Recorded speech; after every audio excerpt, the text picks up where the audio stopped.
Hello வணக்கம். இது உங்கள் சிவி ஜோன். ஸோ எல்லாரும் எப்படி இருக்கீங்க? இப்போ பார்த்தீங்கன்னா கமருதீன் அவர்களுடைய நண்பர் கமருதீன் ஃபேமஸ் ஆன அளவுக்கு வந்துட்டு பார்த்தீங்கன்னா அந்த அளவுக்கு இல்லைனாலும் கொஞ்சம் ஓரளவுக்கு ஃபேமஸ் ஆனவங்க வந்து 2 பேர். அதில் அதிகப்படியாக வந்துட்டு நம்ம போத்தன், ரெண்டாவது பார்த்தீங்கன்னா ஜான்றவர் யாருன்னே தெரியாது. பட் இந்த ஒரு பர்டிகுலர் மூமெண்ட், அதாவது நம்ம கமருதீன் வந்து ஒரு மாஸ் இன்டர்வியூ கொடுத்தாங்கல்ல, பப்ளிக் அவங்க ஃபேன்ஸ் மீட் வச்சாங்க பாருங்க, அதில் வந்து அவரும் வந்து யாருன்னு தெரிய ஆரம்பிச்சிருச்சு. ஸோ அவர் வந்து இப்போ ஒரு சோசியல் மீடியாவில் ஒரு விஷயத்தை போட்டிருக்காரு.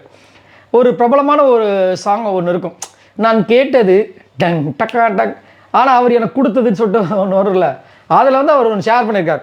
என்னென்னா, சரி அதை பார்க்கலாம். அதுக்கு முன்னாடி பார்க்குற எல்லோரும் நம்மளோட சேனலை சப்ஸ்கிரைப் பண்ணிட்டு பாருங்கள், லைக் பண்ணுங்கள், கமெண்ட் பண்ணுங்கள், ஷேர் பண்ணுங்கள். இப்போ வாங்க இந்த வீடியோக்குள்ளே போகலாம்.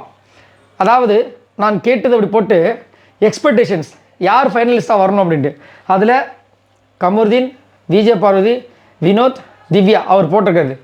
ஆனால் அவர் எனக்கு கொடுத்தது அவருன்ற போது விஜய் சேதுபதி காமிச்சிட்டு கீழே வந்துட்டு விஜய் சேதுபதி அந்த இந்த படம் ஒரு படம் வரும், அது லேடி கட்டை போட்டிருப்பாங்களா, அது மாதிரி போட்டு பக்கத்தில் வந்துட்டு விக்ரம குழந்தையாக்கி அப்படியே பால் கொடுக்குற மாதிரி, அந்த புட்டி பால் கொடுக்குற மாதிரி ஒரு விஷயத்தை வச்சு, அடுத்தது வந்து அவர் கொடுத்ததில் அந்த எக்ஸ்பெக்டேஷன், அது இப்போ வந்து ரியாலிட்டியில் என்ன நடக்குது அப்படின்னா, இந்த 4 பேர் திவ்யா, விக்ரம், அரோரா, அதுக்கப்புறம் யார், ஐயோ சபரி, இந்த 4 பேர் காமிச்சு அவங்க மிச்சர் சாப்பிட்ற மாதிரி கையில் வந்து ஒரு கையில் வச்சுருக்காங்க.